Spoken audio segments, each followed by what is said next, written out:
This happened a long time ago when I was a kid. My hometown, well, it wasn't the kind of place people wrote postcards about. It was small, tucked away, and chronically underdeveloped. The kind of town where the biggest news was usually the mill threatening layoffs again, or the high school football team losing another game. We were in a slow decline and everyone knew it, even if they didn't say it out loud. Hope was a scarce commodity, something people clung to in whatever form they could find it. And that's where the disappearances came in. It was a known problem, a quiet, persistent ache in the community fabric. Kids, mostly teenagers but sometimes younger, would just vanish. One week they'd be in class complaining about homework or dreaming about getting their driver's license, and the next, their desk would be empty. Their locker would stay shut. Whispers would start. The official line, the one that settled over the town like a comforting but threadbare blanket, was that they'd run away. Gone to the city, seeking a better life, adventure, opportunities that our stagnant town couldn't offer. And people by and large chose to believe it. It made a grim sort of sense. Who wouldn't want to escape? Who wouldn't yearn for something more than the dusty streets and the resigned faces? But even as a kid, something about it pricked at me. Why would everyone who left cut ties so completely? No letters home, no calls. Not even a rumor trickling back through a friend of a friend. It was as if they'd stepped off the edge of the world. Families would grieve, of course, but then they'd latch on to that better life narrative. It was easier than confronting the void, the awful echoing silence these kids left behind. Believing they were thriving elsewhere was a balm, a way to keep the creeping despair of our town at bay. It allowed a sliver of vicarious hope. If they could make it out, maybe the town itself wasn't a complete dead end. I didn't have many friends and preferred my own company mostly. My walk home from school was usually solitary, a straight shot down the main street, then a turn onto Elm, and a few more blocks through a quieter residential area. It was routine and predictable, until that one afternoon. The day started like any other. School droned on. The final bell was a release. I slung my backpack over my shoulder and started the familiar trek. The air was that specific kind of late autumn cool, crisp but not yet biting. Leaves crunched underfoot. I was about halfway down Main Street when I first noticed him. He was standing across the road, near the boarded-up storefront of what used to be a pharmacy. What caught my eye wasn't that he was there, but that he didn't fit. Our town had its share of eccentrics, but this was different. He was wearing a suit. Not a work suit like Mr. Henderson, the bank manager, wore. This was darker, a bit too formal, and it seemed stiff, like it wasn't made of normal fabric. And it was impeccably clean, which was an oddity in itself in our perpetually dusty town. He was just standing there, not looking at anything in particular, but his stillness was alert, like a heron waiting by the water. I didn't think much of it at first. Maybe a salesman who'd taken a wrong turn, or someone visiting family. I kept walking. When I glanced across the street again a block later, he was still there, but he'd moved. He was now parallel to me, keeping pace but on the other side. A faint prickle of unease started on the back of my neck. It was probably nothing. Coincidence. I made the turn onto Elm Street. It was quieter here.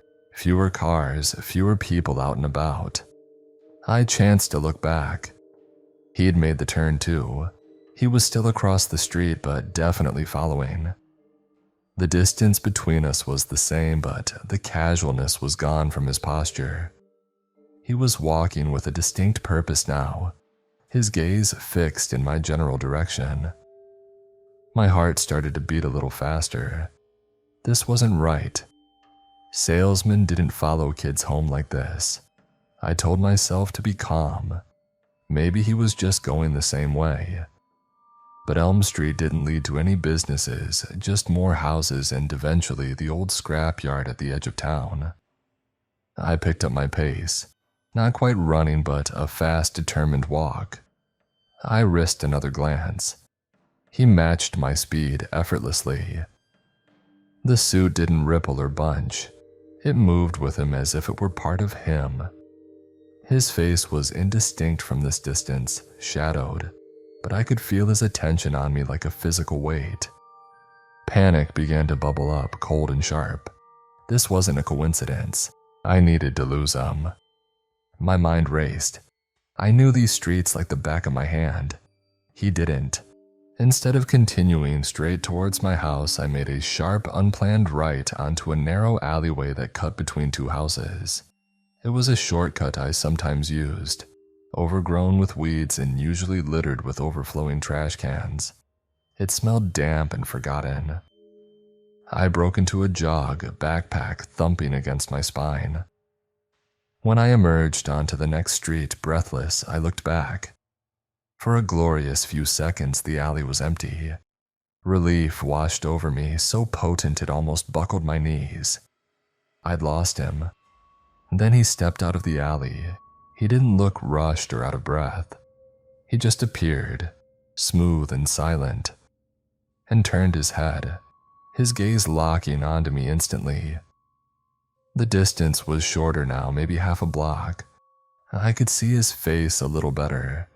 It was pale, unremarkable in features, yet utterly devoid of expression.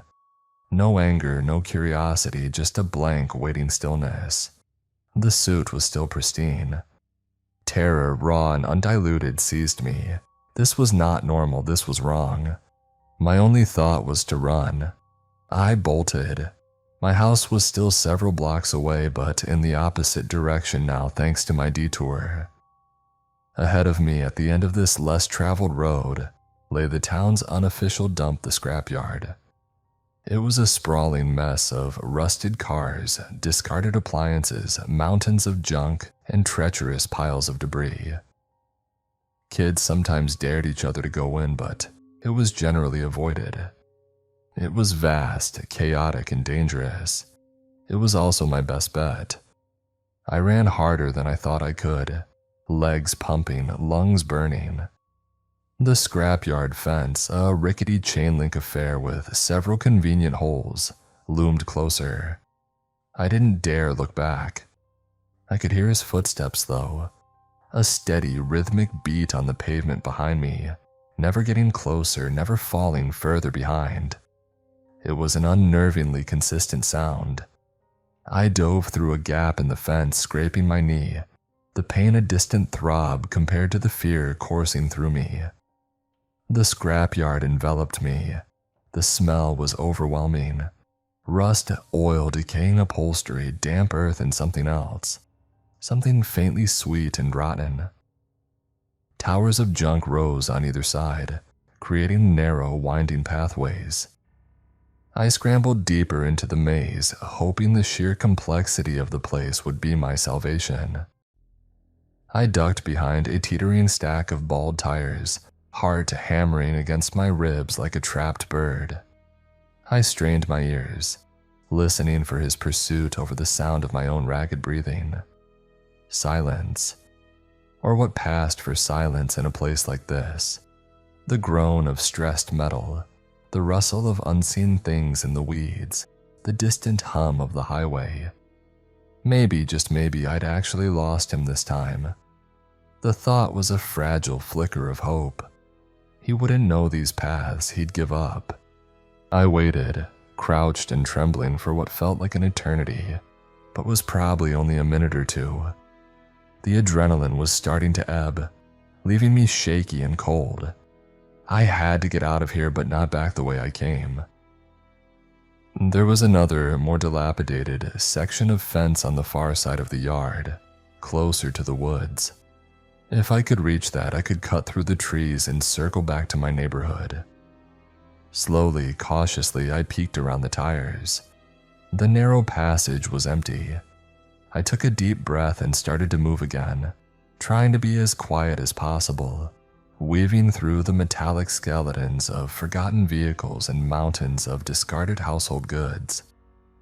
The sun was beginning to dip lower in the sky, casting long, distorted shadows that writhed and shifted with every gust of wind. The light was turning that burnished gold that signals the end of the day. I was nearing what I judged to be the far edge of the scrapyard.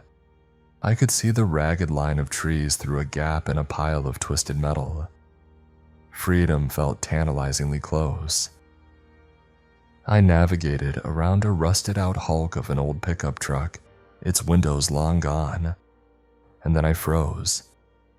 Standing directly in my path, not 10 feet away by the very gap in the fence I'd been aiming for, he was just there, as if he'd been waiting, as if he'd known exactly where I was going. My blood ran cold. Every nerve screamed. There was no surprise on his face, no triumph. Just that same blank, patient watchfulness. The impeccably clean suit seemed to absorb the fading light, making him look darker, more solid. He took a step towards me. A strangled sob escaped my throat. I didn't think I reacted. I spun around and plunged back into the labyrinth of junk deeper this time. There was no plan, just a desperate need for distance. This time I heard him coming after me immediately, and he was faster.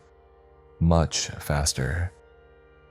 His footsteps weren't the steady, rhythmic pace from before. They were quick, unnervingly light, yet covering ground at a speed that didn't seem humanly possible for someone in a suit, navigating this treacherous terrain. It was like he was gliding over the debris. Panic clawed at my throat, making it hard to breathe.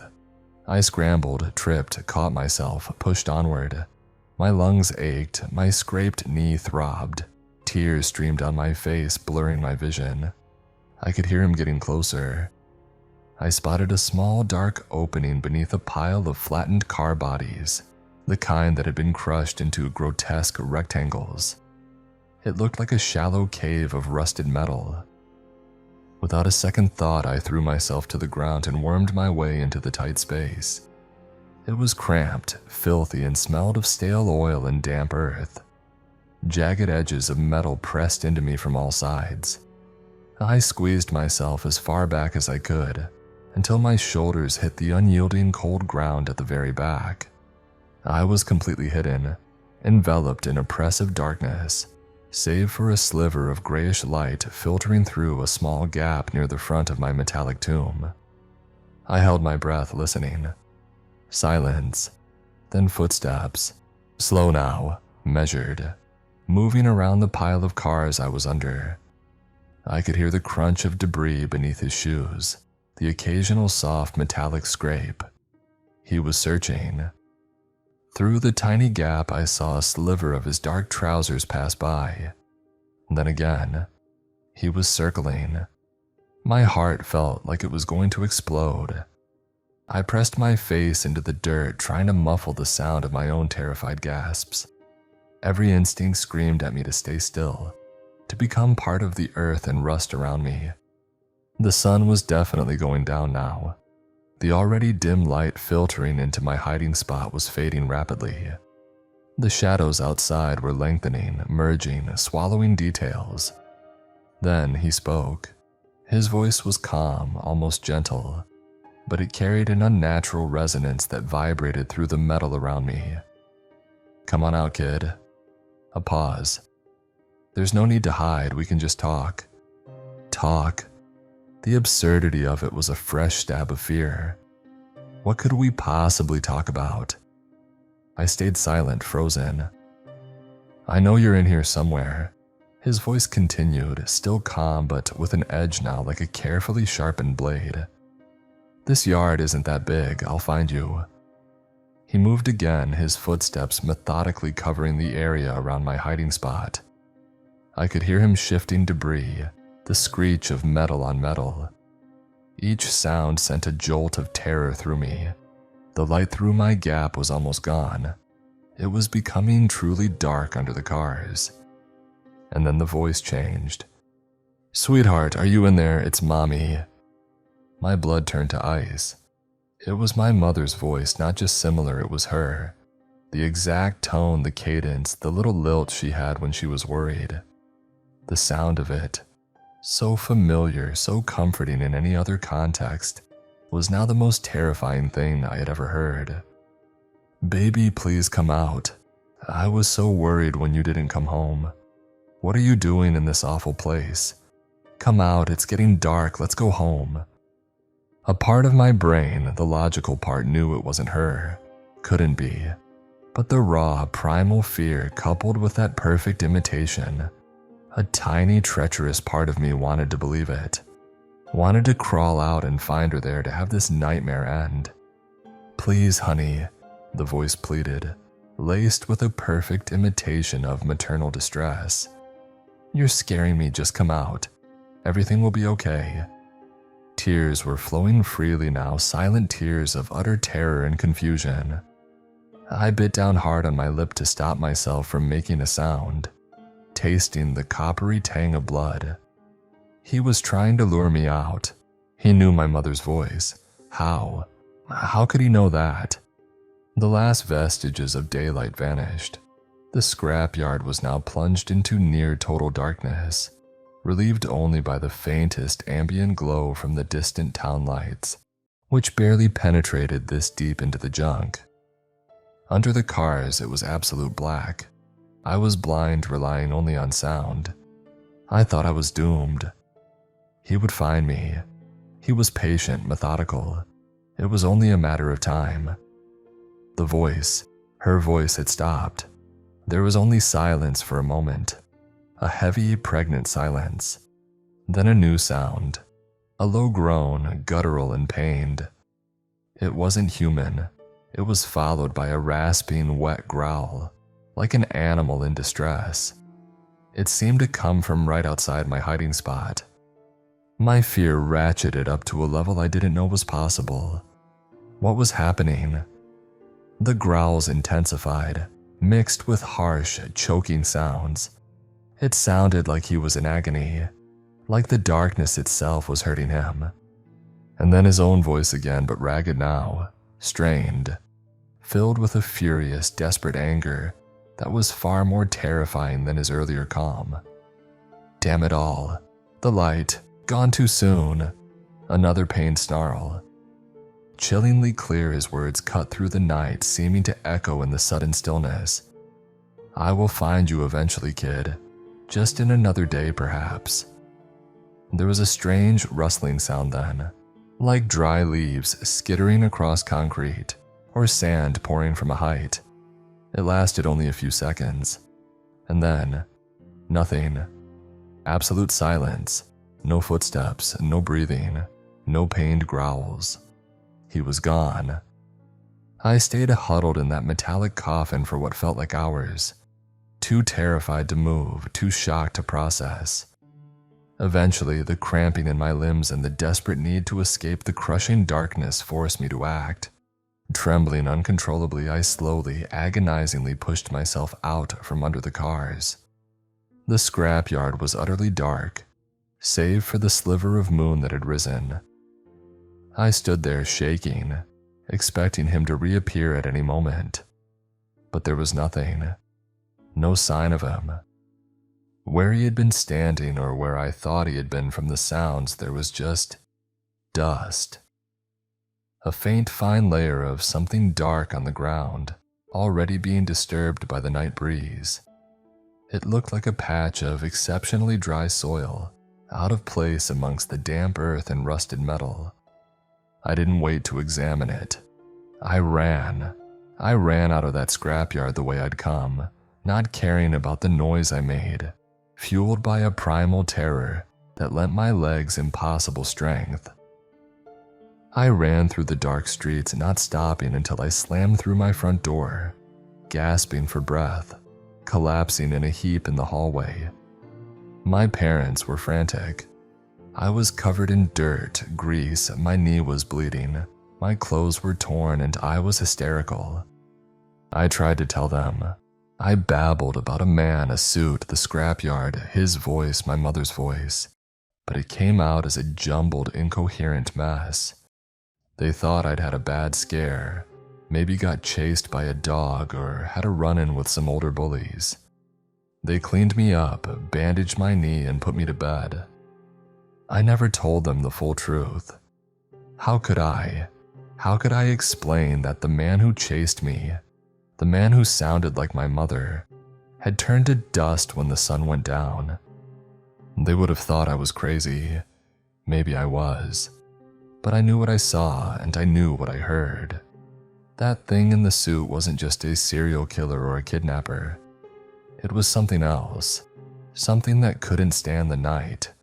Or perhaps it couldn't exist without daylight in its physical form. Something that hunted in the full light of the sun. The disappearances in our town. I started to see them in a new light. Were they all just kids running away for a better life? Or had some of them, like me, taken a wrong turn on their way home, on a day when the sun didn't set a little too quickly? Had they been lured by familiar voices out of hiding, into the waiting darkness?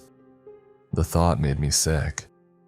That promise, "I will find you eventually, kid, just in another day perhaps," has haunted me ever since.